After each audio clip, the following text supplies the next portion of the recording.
All right. I'm back, everybody, and we're going to get going here in just a minute. So stick with me for just a minute here as we maybe we get a couple of people to join us. Don't lose respect for me, by the way, because I'm drinking like off-brand LaCroix. I hope you don't. It's called Bubbly. So don't lose too much respect for me for that. I'm trying to maintain my figure here. Got to stay in shape. So don't lose respect for me. Please don't tune out just because I'm drinking this weird quasi-girly drink here. Hey, I am going to be hitting up some pretty big topics today, as usual. Every night it's big topics, right? We're not talking sports here. We're talking important stuff.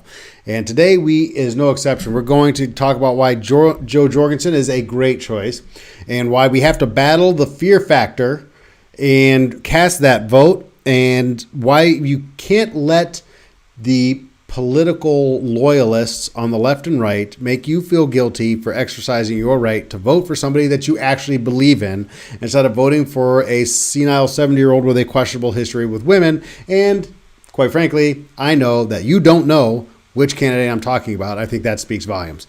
Second, we're going to debunk a little science.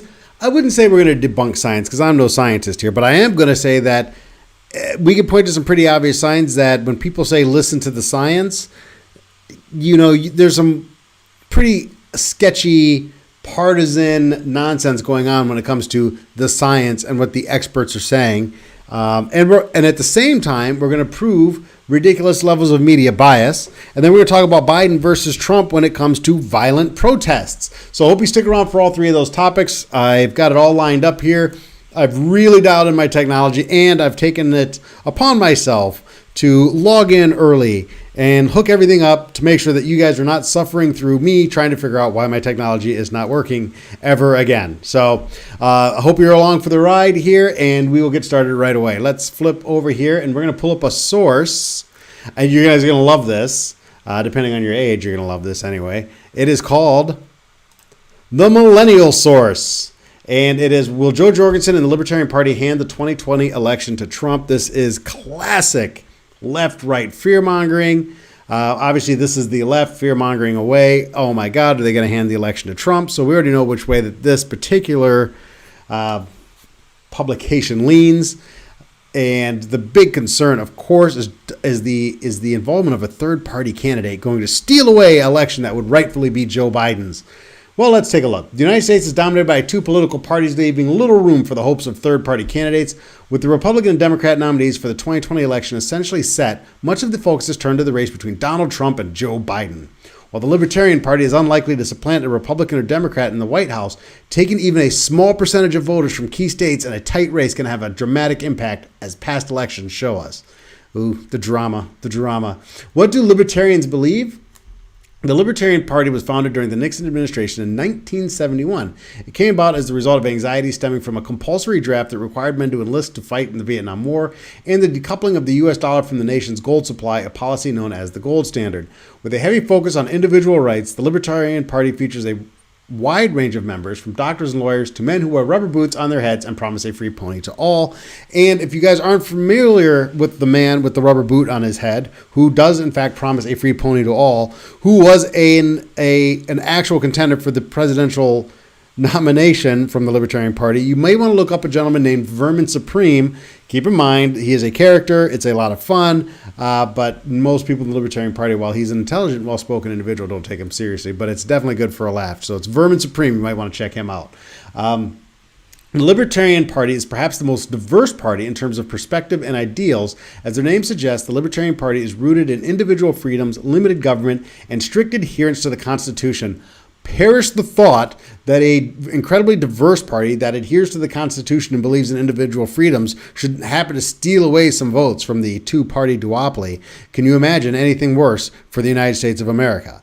But anyway, while libertarians are often seen as leaning conservative, their 2016 presidential and vice presidential candidates were both former Republican governors, and the party identifies as neither conservative or liberal. Now, I have told you guys in the past that I do lean to the right. I used to be a staunch conservative. George W. Bush invade the Middle East. I am very ashamed of my history, but I do still tend to lean a little bit more to the right, but my beliefs are very libertarian. So, and I definitely identify with the Libertarian Party much more than I do with either the left or the right in this country. And as politics go along, I identify even less with Republicans and Democrats than I have in the past. So unlike liberals or conservatives, libertarians advocate a high degree of both personal and economic liberty, says the official party website. One major issue where the Libertarian parties from the Republicans is on abortion. And the abortion platform is something that's almost always and constantly evolving within the Libertarian Party. But the focus here is on the fear, right? Will the Libertarians steal away this election from Joe Biden and hand it to the evil Dr. Trump? I like to say Dr. Trump because it makes him sound more like a supervillain. So let's have a look here. And this is why you should not allow anyone to make you feel guilty about voting for a third-party candidate. And this is one of the biggest things is you're going to hand the election to so-and-so. Or vote for so-and-so is a vote against so-and-so. It all depends on what party they happen to support. But let's take a look here. This is the 2016 voter pie chart. 65,853,000 for Clinton, 62,984,000 for Trump. 91,000 people chose not to vote at all. Let me say that again. 91,739,344 voters stayed home. A vote for a third-party candidate is not stealing away the election from someone who otherwise earned it. Somebody who earns that election is going to be able to motivate a few million people to get off the couch and go to the polls. The reason either Trump or Biden is going to lose the upcoming election is because the voters in America are hugely disenfranchised. The people who are voting for Biden are holding their nose and doing it. The Democrats don't want to vote for him. They're not happy with him as a nominee. And the people who are voting for Trump, I think there's a big part of the Republican Party that's incredibly loyal and incredibly happy with Donald Trump. But I know that there are a lot of Republicans who are not pleased that Donald Trump is the standard bearer for their party. And you can see that during the Democratic National Convention because you actually had Republicans who've publicly stated and even participated in the DNC because they opposed Trump. So neither of these candidates inspires a great deal of support amongst people who would otherwise be Republican or Democrat. And none of them are pulling people who would rather not vote at all, who feel completely disenfranchised from getting off the couch and going to vote. And the interesting thing about that is that's the way the two parties want it. All right, the Commission on Presidential Debates was founded almost exclusively to keep third-party candidates off the stage. The League of Women Voters used to host these debates. They used to be relatively open to just about any candidate. And as third parties started to muddy the waters, the Republicans and Democrats got together, created the Commission on Presidential Debates. Ross Perot got in. I think some of you may be too young to remember that, but Ross Perot got in, kind of threw the Clinton-Bush election into chaos. He pulled, I think, 17% of the popular vote. They changed the guidelines after that and have done everything they can to make sure that another third-party candidate never gets on stage. So they've raised the standards. They've made it more difficult. They've even eliminated, like, this Commission on Presidential Debates actually chooses the polls that are used to determine whether or not somebody's going to be involved in the debates. And this year, not a single one of the polls that they've chosen actually includes a third-party candidate in the polling. But one of the conditions to get into the debate is to poll at 15%. So if you can't see that the fix is 100% in, I don't know what to tell you. It's pretty clear that this is not a way to be inclusive, and this is not a way to get more voters involved. And it's a pretty obvious lie to you when either party talks about voter suppression or sanctity of the election, because what their primary goal is to make sure that people do not get involved in the election process, except for the loyalists. So they can battle it out over a small number of voters who choose to show up. So I wanted to jump in there and say, don't let voters for Trump or voters for Biden make you feel guilty because you're not supporting their candidate, because they don't necessarily like their candidate that much anyway. And if their candidate was any good, they wouldn't have to worry about losing a couple million votes to a third party candidate, because there's plenty of people that they just aren't good enough to inspire. So I wanted to get that off my chest and get started there. But now let's talk about something else. Let's talk about this. So We are told to wear masks. We're told not to gather in large groups. We're told a lot of different things when it comes to COVID-19. And if you dare to battle or fight that narrative, you are told constantly that you should listen to the science. Listen to the science. This is really important. And I agree with that. Listen to the scientists. That's important.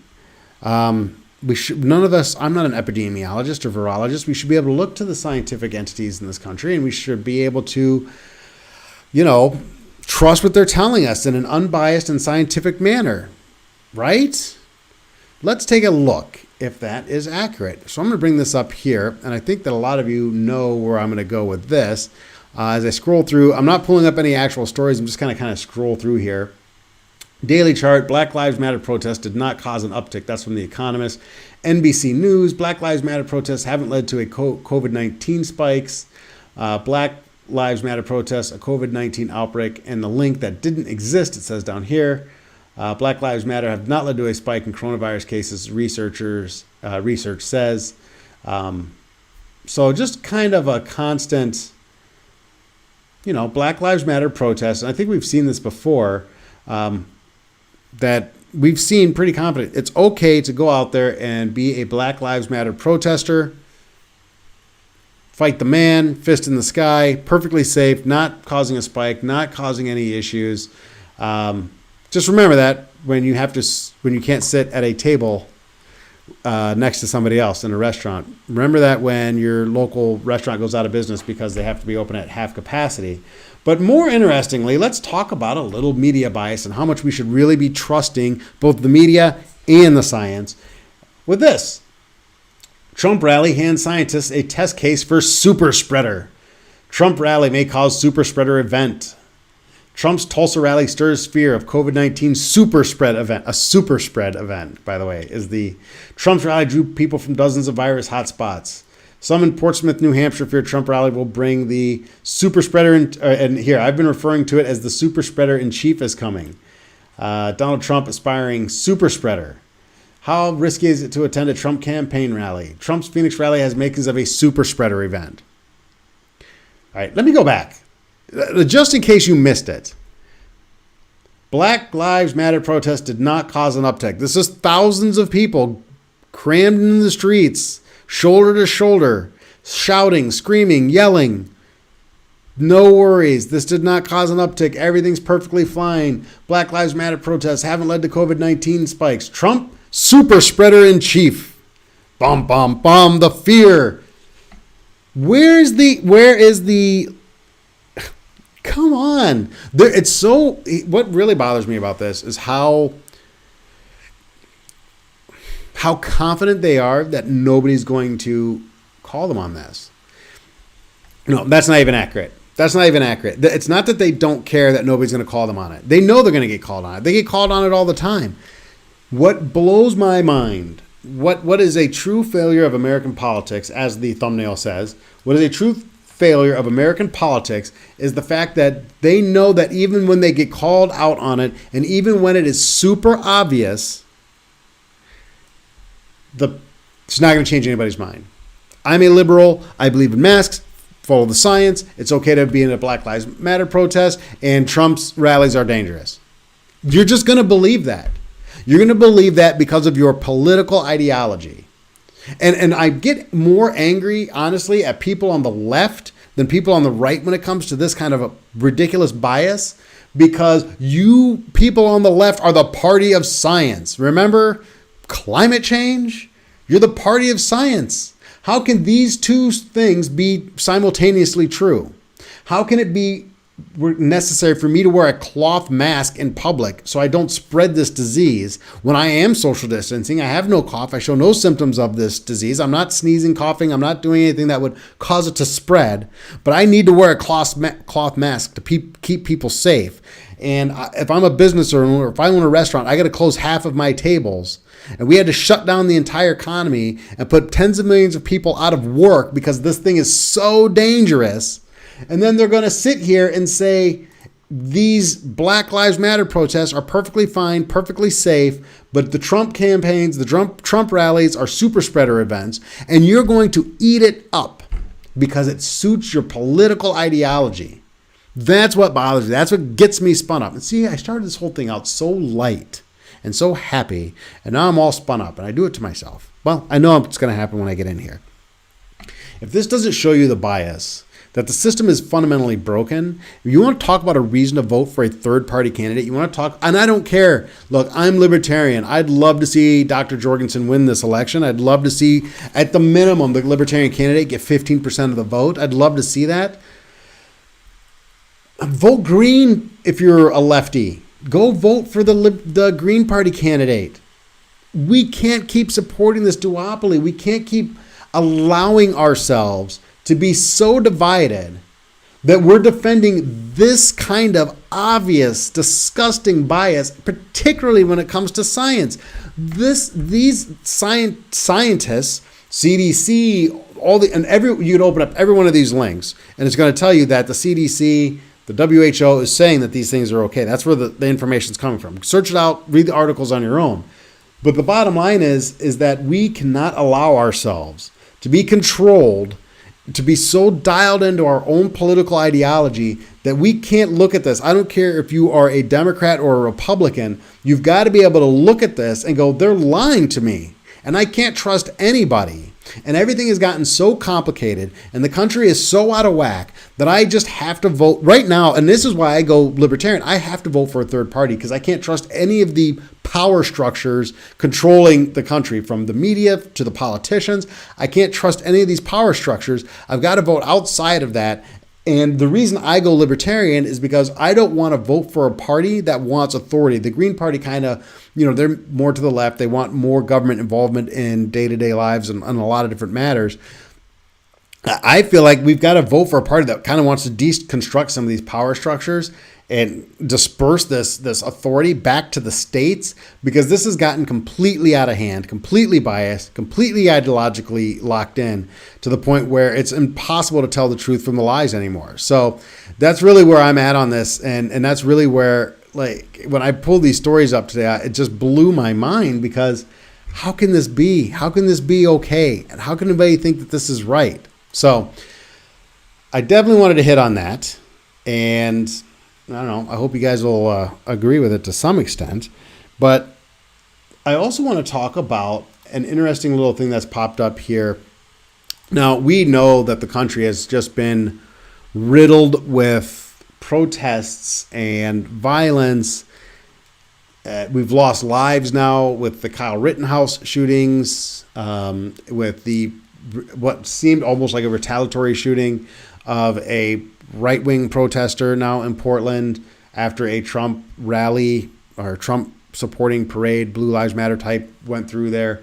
So we're seeing this violence escalating across the country, and we're seeing cities burn, and it just keeps happening and keeps happening. And I think there are a lot of people out there who just want peace, who just want this to settle down. And once again, it's another mind blower for me. And it's, well, here we'll start.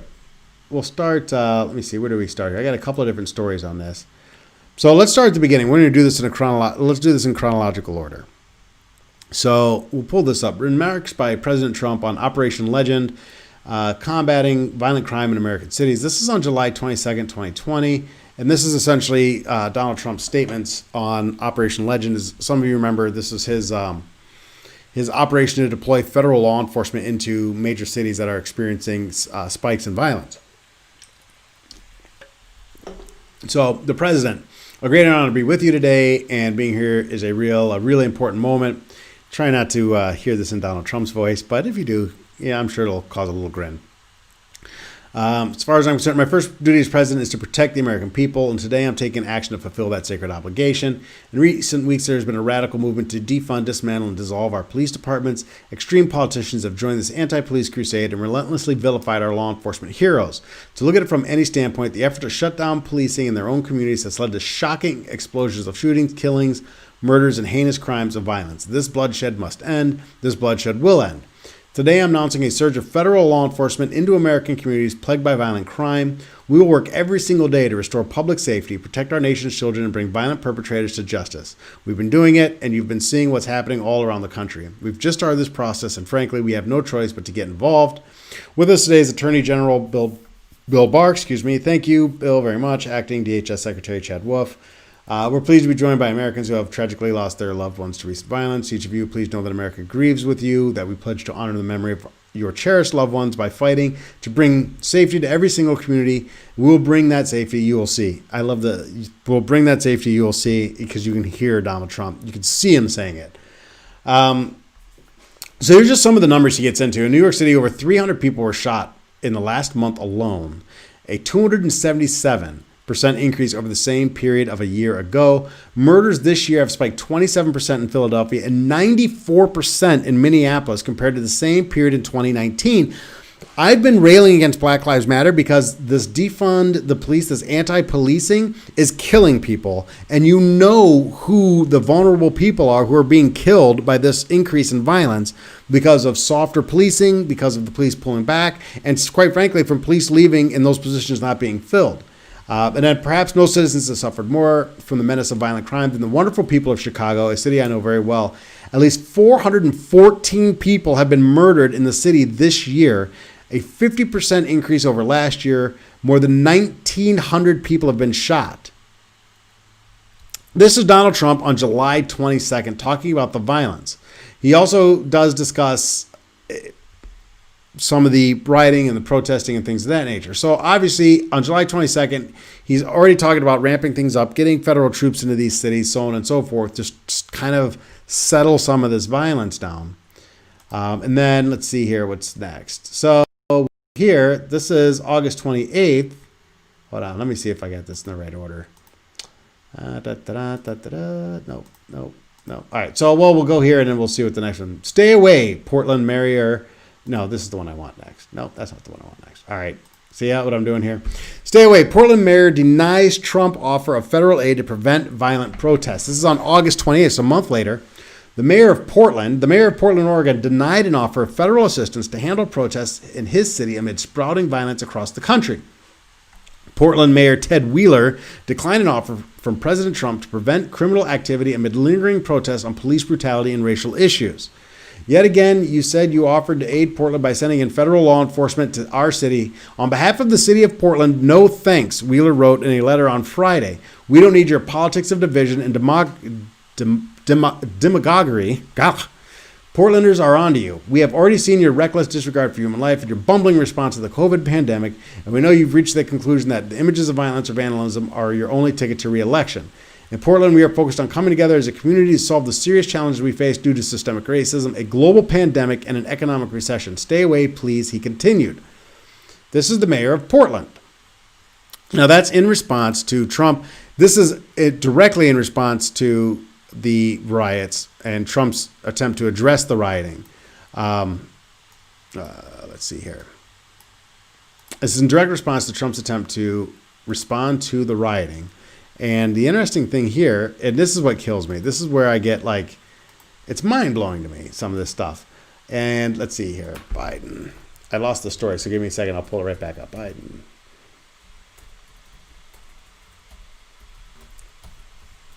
Let's see here, we're going to pull this up here just a second.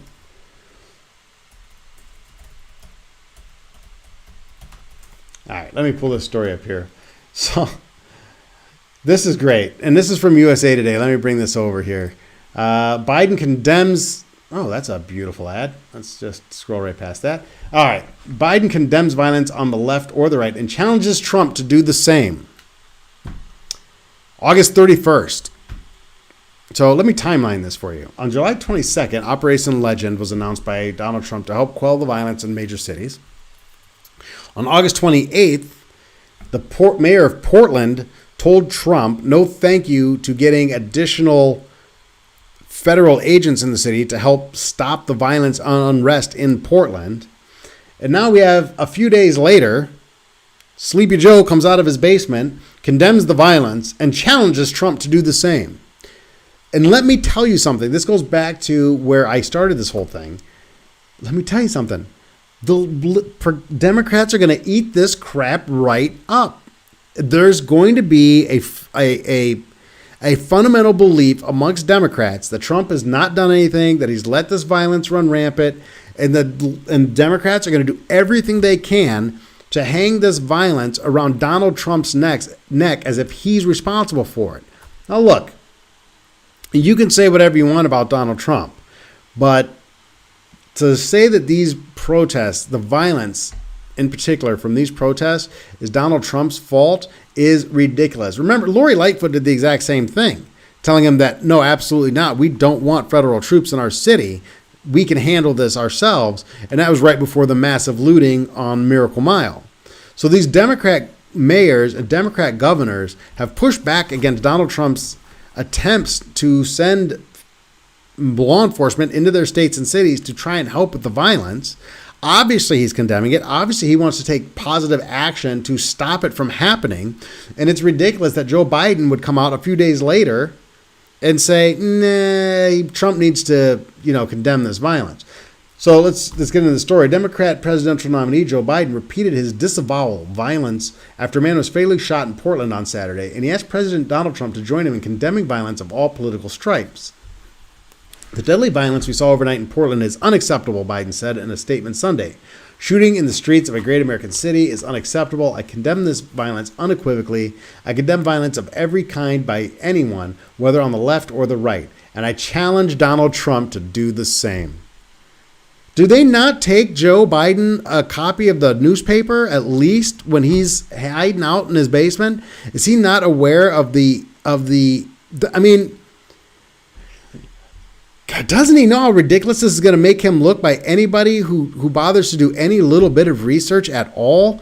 That the fact that he's calling Donald Trump out on the 31st, 3 days, what is it? 3 days after the Portland mayor says, nah, we don't want federal help to shut down these riots.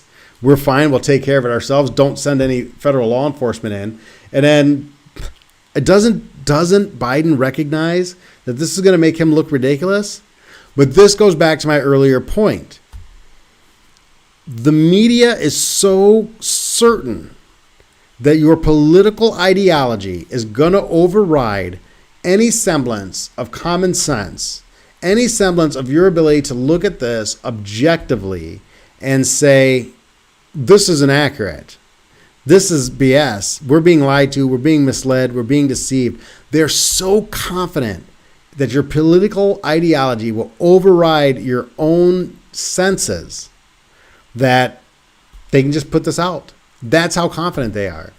If you watch my video from yesterday and I talk about gaslighting and how the left is gaslighting the country and gaslighting minorities in particular, go back and watch that. And then come back and look at these stories, and you can see it right here playing out for you what is going on in this country. They're directly misleading. They're intentionally misleading you. They're intentionally feeding you bad stories. And I'm sorry to say it because I don't like President Trump and I'm not voting for him, and I'm sure as hell not a Republican, but the bias to me is incredibly obvious. To me, it's very, very obvious that the bias from the media is in favor of the left. With the exception of maybe Fox News, the majority of mainstream media, I don't even like to call it mainstream media. I think more people are getting their information from YouTube and Twitter, unfortunately, and some of these online sources. But the bottom line is that legacy media, which is probably a better term for them, is completely in the bag. I mean, they are completely in the bag for the left here. And this, I've given you examples of it. I hope you will share it. I was supposed to ask you that at the beginning of the video. Make sure you like, share, subscribe, turn on notifications. I'm not a great self-promoter. But the bottom line is, like I was saying, is we've got to recognize this. And I go back to, again, as a libertarian, and I'm talking about Joe Jorgensen.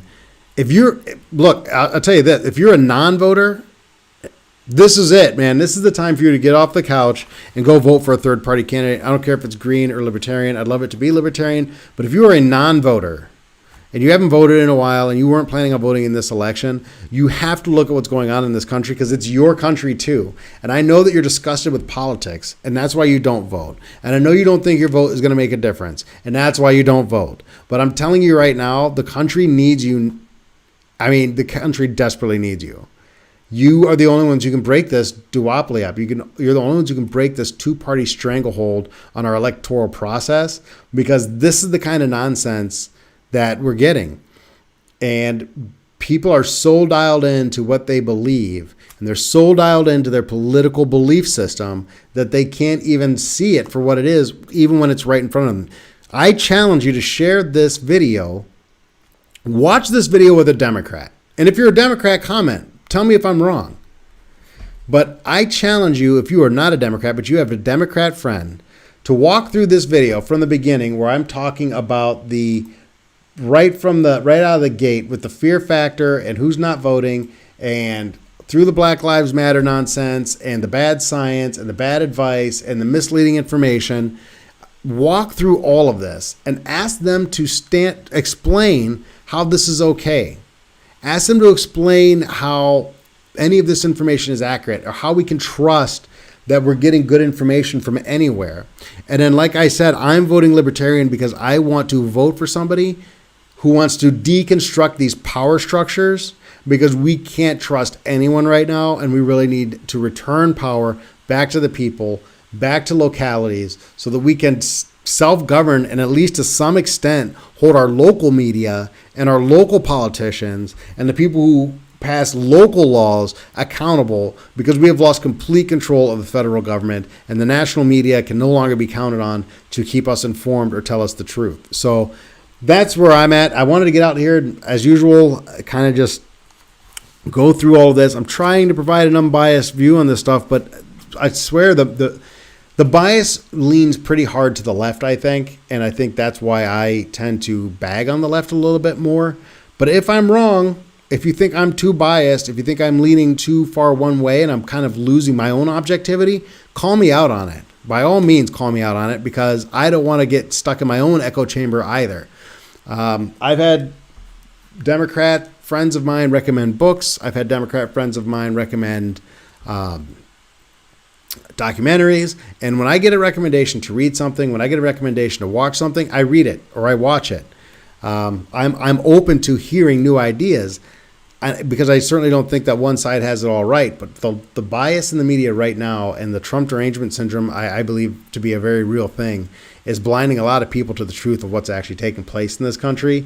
And like I said, I'm going to keep getting on here, and I'm going to keep trying to be unbiased and bring you the truth to the best of my ability. And I have no problem being challenged. So chats are always open here. I'm building an audience. It's not huge yet, but I hopefully will keep growing, and we'll get some lively discussion going in the chat. Also, I am looking at potentially moving this back to an early afternoon deal.